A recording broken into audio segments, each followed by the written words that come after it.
پیارے بھائی بہن، اب ہم کلام شروع کریں گے اور پڑھیں گے خروج کی کتاب باب 21 اور آیت 7 سے 11۔ لکھا ہوا ہے، اور اگر کوئی شخص اپنی بیٹی کو لونڈی ہونے کے لیے بیچ ڈالے تو وہ غلاموں کی طرح چلی نہ جائے۔ اگر اس کا آقا جس نے اس سے نسبت کی ہے اس سے خوش نہ ہو تو وہ اس کا فدیہ منظور کرے، پر اس سے یہ اختیار نہ ہوگا کہ اس کو کسی اجنبی قوم کے ہاتھ بیچے، کیونکہ اس نے اس سے دغا بازی کی۔ اور اگر وہ اس کی نسبت اپنے بیٹے سے کر دے تو وہ اس سے بیٹیوں کا سا سلوک کرے۔ اگر وہ دوسری عورت کر لے تو بھی وہ اس کے کھانے، کپڑے اور شادی کے فرض میں خاسر نہ ہو۔ اور اگر وہ اس سے یہ تینوں باتیں نہ کرے تو وہ مفت بے روپیے دیے چلی جائے۔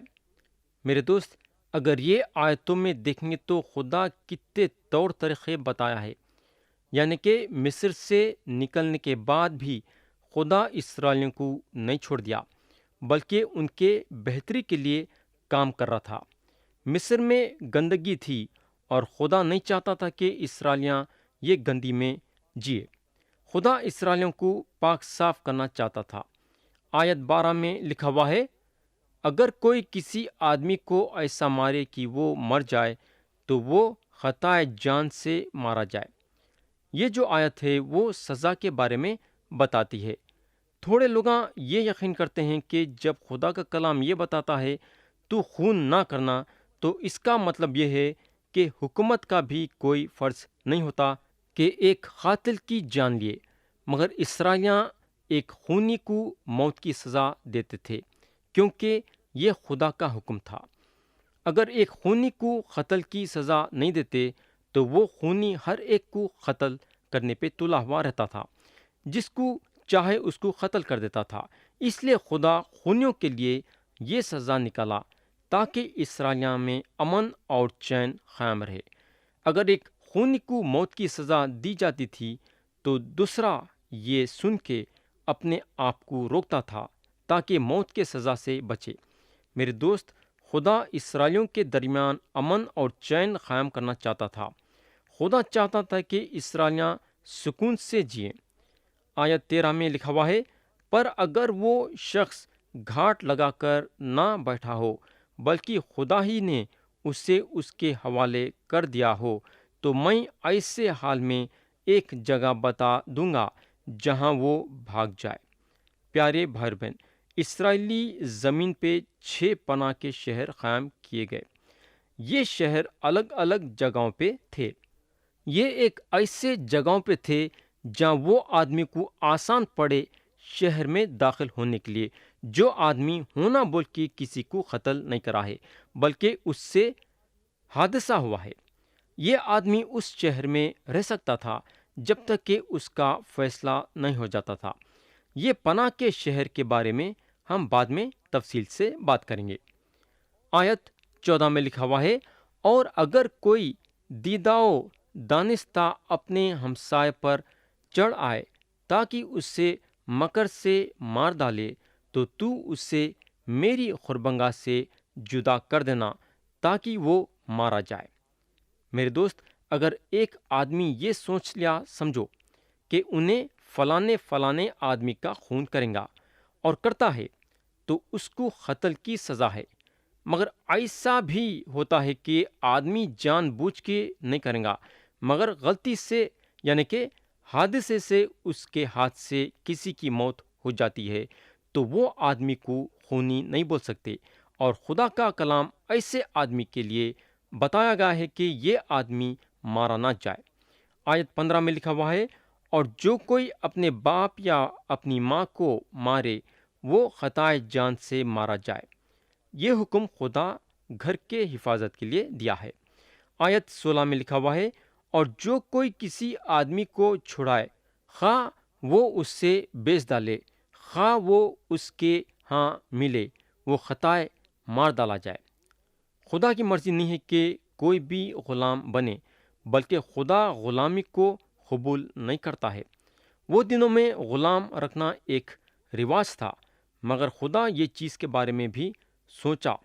آیت 17 سے 19 میں لکھا ہوا ہے، اور جو اپنے باپ یا اپنی ماں پر لعنت کرے وہ خطائے مار ڈالا جائے، اور اگر دو شخص جھگڑیں اور ایک دوسرے کو پتھر یا مکہ مارے اور وہ مرے تو نہیں پر بستر پر پڑا رہے، تو جب وہ اٹھ کر اپنی لاٹھی کے سہارے باہر چلنے پھرنے لگے، تب وہ جس نے مارا تھا بری ہو جائے اور فقط اس کا ہرجانہ بھر دے اور اس کا پورا علاج کرا دے۔ تو جو دوسرے کو زخمی کرتا ہے اس پہ یہ ذمہ داری تھی کہ انہیں جس کو زخمی کرا ہے اس کے وقت کا اور اس کا جتنا علاج میں خرچہ ہوا بھرنا۔ اگر ہم غور کریں گے تو ہم کو معلوم ہوگا کہ خدا ہر ایک انسان کا خیال کرا، ہر ایک انسان کے اچھے اور برے کے بارے میں سوچا۔ آیت 20 اور 21 میں لکھا ہوا ہے، اور اگر کوئی اپنے غلام یا لونڈی کو لاٹھی سے ایسا مارے کہ وہ اس کے ہاتھ سے مر جائے تو اسے ضرور سزا دی جائے، لیکن اگر وہ 1-2 دن جیتا رہے تو آقا کو سزا نہ دی جائے، اس لیے کہ وہ غلام اس کا مال ہے۔ یا خدا کا کلام صرف سزا کے بارے میں بتا رہا ہے، وہ موت کی سزا ہے یا پھر کوئی دوسری سزا۔ میں جہاں تک سمجھتا ہوں مالک کو موت کی سزا نہیں ہوتی تھی کیونکہ غلام اس کا ہے۔ کئی کو بولے تو آگے اگر ہم کلام میں دیکھیں گے تو کلام بتاتا ہے کہ اگر غلام 1-2 دن جیتا ہے تو مالک کو سزا نہیں دی جانا۔ آیت 22 میں لکھا ہوا ہے، اگر لوگ آپس میں مار پیٹ کریں اور کسی حاملہ کو ایسی چوٹ پہنچائے کہ اس سے اسخط ہو جائے پر اور کوئی نقصان نہ ہو، تو اس سے جتنا جرمانہ اس کا شوہر تجویز کرے لیا جائے، اور وہ جس طرح قاضی فیصلہ کریں جرمانہ بھر دیں۔ پیارے بھائی بہن، آپ لوگ دیکھے ہوں گے کہ اگر 2 مرد لڑ رہے ہیں اور اگر عورتیں وہاں ہیں تو ضرور لڑائی چھڑانے کو آتے ہیں۔ عورتیں چاہیں گے کہ مار پیٹ نہ ہو، اور یہاں کلام بتاتا ہے کہ اگر مار پیٹ کے بیچ میں اگر ایک عورت پیٹ سے ہے اور انہیں چھوڑانے کے لیے آتی ہے اور اس کو مار پڑتا ہے اور وہ وقت سے پہلے بچہ جن دیتی ہے، تو اس کے مرد کا پورا حق ہوتا ہے کہ نقصان وہ آدمی سے لیے جو آدمی اس کے بیوی کو چوٹ پہنچایا ہے، مگر یہ جرمانے کا فیصلہ قاضی کے ہاتھ میں تھا۔ آیت 23 سے 25 میں لکھا ہوا ہے، لیکن اگر نقصان ہو جائے تو جان کے بدلے جان لے، اور آنکھ کے بدلے آنکھ، دانت کے بدلے دانت، اور ہاتھ کے بدلے ہاتھ، پاؤں کے بدلے پاؤں، جلانے کے بدلے جلانا، زخم کے بدلے زخم، اور چوٹ کے بدلے چوٹ۔ میرے دوست، یہاں آپ خدا کے انصاف پہ نظر کر سکتے۔ خدا انصاف کرنے والا خدا ہے اور انہیں انصاف پسند کرتا ہے۔ خدا یہ قانون اور قاعدہ اس لیے بھی اسرائیلیوں کو دیا تاکہ لوگ لڑائی جھگڑوں سے دور رہے اور ان کے دل میں خوف پیدا ہوئے۔ اب ہم آیت 26 سے آیت 36 تک پڑھیں گے جو کہ یہ باب کے آخری آیتیں ہیں۔ لکھا ہوا ہے، اور اگر کوئی اپنے غلام یا اپنی لونڈی کی آنکھ پر ایسا مارے کہ وہ پھوٹ جائے تو وہ اس کی آنکھ کے بدلے اسے آزاد کر دے۔ اگر کوئی اپنے غلام یا اپنی لونڈی کا دانت مار کر توڑ دے تو وہ اس کے دانت کے بدلے اسے آزاد کر دے۔ اگر بیل کسی مرد یا عورت کو ایسا سنگ مارے کہ وہ مر جائے تو وہ بیل ضرور سنگسار کیا جائے اور اس کا گوشت کھایا نہ جائے، لیکن بیل کا مالک بے گناہ ٹھہرے۔ پر اگر اس بیل کی پہلے سے سنگ مارنے کی عادت تھی اور اس کے مالک کو بتا بھی دیا گیا تھا تو بھی اس نے اسے باندھ کر نہیں رکھا اور اس نے کسی مرد یا عورت کو مار دیا ہو، تو بیل سنگسار کیا جائے اور اس کا مالک بھی مارا جائے۔ اور اگر اس سے خون بہا مانگا جائے تو اسے اپنی جان کے فدیے میں جتنا اس کے لیے ٹھہرایا جائے اتنا ہی دینا پڑے گا، خواہ اس نے کسی کے بیٹے کو مارا ہو یا بیٹی کو اسی حکم کے موافق اس کے ساتھ عمل کیا جائے۔ اگر بیل کسی کے غلام یا لونڈی کو سنگ سے مارے تو مالک اس غلام یا لونڈی کے مالک کو 30 مسخال روپیے دے اور بیل سنگسار کیا جائے۔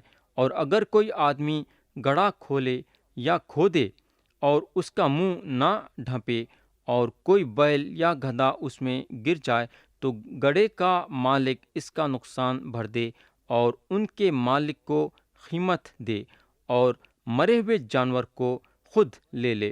اور اگر کسی کا بیل دوسرے کے بیل کو ایسا چوٹ پہنچائے کہ وہ مر جائے تو وہ جیتے بیل کو بیچیں اور اس کا دام آدھا آدھا آپس میں بانٹ لیں اور اس مرے ہوئے بیل کو بھی ایسے ہی بانٹ لیں۔ اور اگر معلوم ہو جائے کہ اس بیل کی پہلے سے سنگ مارنے کی عادت تھی اور اس کے مالک نے اسے باندھ کر نہیں رکھا تو اسے خطائے بیل کے بدلے بیل دینا ہوگا اور وہ مرا ہوا جانور اس کا ہوگا۔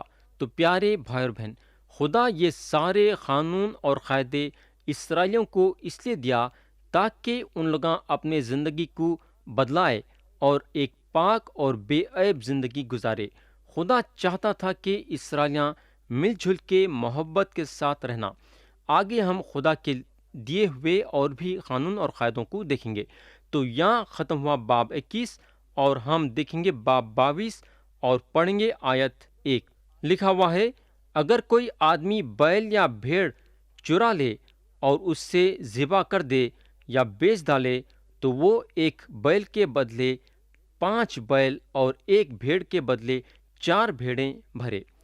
پیارے بھائی اور بہن، اب میرے کو تو یہ نہیں معلوم ہے کہ خدا یہ قاعدہ کئی کو دیا کہ ایک بیل کے بدلے 5 بیل اور ایک بھیڑ کے بدلے 4 بھیڑیں۔ بہرحال اگر ہم نیا عہد نامہ دیکھیں گے تو زکئی یہ قاعدے پہ چلے۔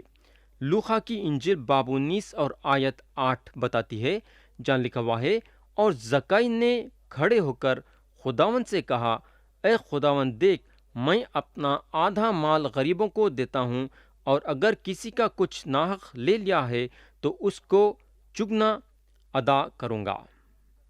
پیارے بھائی بہن، زکئی کئی کو ایسا بولے، کئی کو بولے تو ان کی آنکھ موسیٰ کے شریعت پہ تھی۔ زکئی یہ بول کے موسیٰ کے شریعت پہ اشارہ کر رہے تھے۔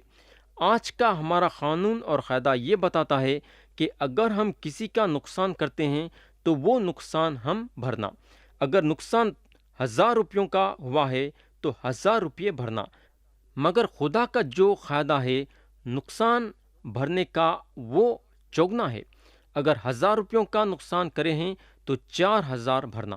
میرے دوست، خدا کا قانون اور قاعدہ انسان کے قانون اور قاعدوں سے اچھا ہے۔ میں یقین کرتا ہوں کہ اگر انسان کو چوگنا بھرنا رہتا تو انہیں سنبھال لے کے رہتا تھا اپنے آپ کو۔ آیت 2 میں لکھا ہوا ہے، اگر چور سیندھ مارتے ہوئے پکڑا جائے اور اس پر ایسی مار پڑے کہ وہ مر جائے تو اس کے خون کا کوئی جرم نہیں۔ پیارے بھائی بہن، خدا کا قانون انسان کی حفاظت کرتا ہے اور اس کے گھر کی بھی حفاظت کرتا ہے اور اس کے جائیداد کی بھی حفاظت کرتا ہے۔ یہ قانون کے مطابق اپنے جائیداد کی حفاظت کر سکتا، اپنے گھر والوں کی حفاظت کر سکتا اور اپنے گھر کی حفاظت کر سکتا اور ساتھ ساتھ اپنی بھی حفاظت کر سکتا۔ آیت 3 میں لکھا ہوا ہے، اگر سورج نکل چکے تو اس کا خون جرم ہوگا، بلکہ اسے نقصان بھرنا پڑے گا، اور اگر اس کے پاس کچھ نہ ہو تو وہ چوری کے لیے بیچا جائے۔ تو اگر ایک آدمی چوری کرتا ہے تو جو چوری کرا ہے اس کا نقصان بھرنا ضروری ہے۔ اگر انہیں اپنے آپ کو بیچ بھی دینا پڑے، نقصان تو بھرنا ضروری ہے۔ لوگ اس کو چھوڑنے والے نہیں ہیں۔ آیت 4 میں لکھا ہوا ہے، اگر چوری کا مال اس کے پاس جیتا ملے، خواہ وہ بیل ہو یا گدھا یا بھیڑ، تو وہ اس کا دونا بھر دے۔ خدا یہ قانون کئی کو دیا تاکہ آدمی چوری نہیں کرے۔ ویسا دگنا دینا کتنی مشکل کی بات ہے، مگر اس کو دینا پڑتا تھا۔ آیت 5 میں لکھا ہوا ہے، اگر کوئی آدمی کسی کھیت یا پاکستان کو کھلوا دے اور اپنے جانور کو چھوڑ دے کہ وہ دوسرے کے کھیت کو چر لے، تو اپنے کھیت یا پاکستان کی اچھی سے اچھی پیداوار میں سے اس کا معاوضہ دے۔ یہاں خدا لاپرواہی کے بارے میں قانون دیا۔ کسی کے پاکستان میں اپنا جانور چھوڑ دینا لاپرواہی ہے، اور لاپرواہی کی سزا یہ ہے کہ اپنے کھیت یا پاکستان کی اچھی سے اچھی پیداوار میں سے دینا۔ آپ سوچ سکتے کہ خدا کتنے سخت قانون اور قاعدے بنایا تھا۔ آیت 6 میں لکھا ہوا ہے، اگر آگ بھڑکے اور کانٹوں میں لگ جائے اور اناج کے ڈھیر یا کھاڑی فصل یا کھیت کو جلا کر بھسم کر دے، تو جس نے آگ جلائی ہو وہ ضرور معاوضے دے۔ تو میرے دوست، خدا جانتا تھا کہ کھیت میں آگ لگیں گی۔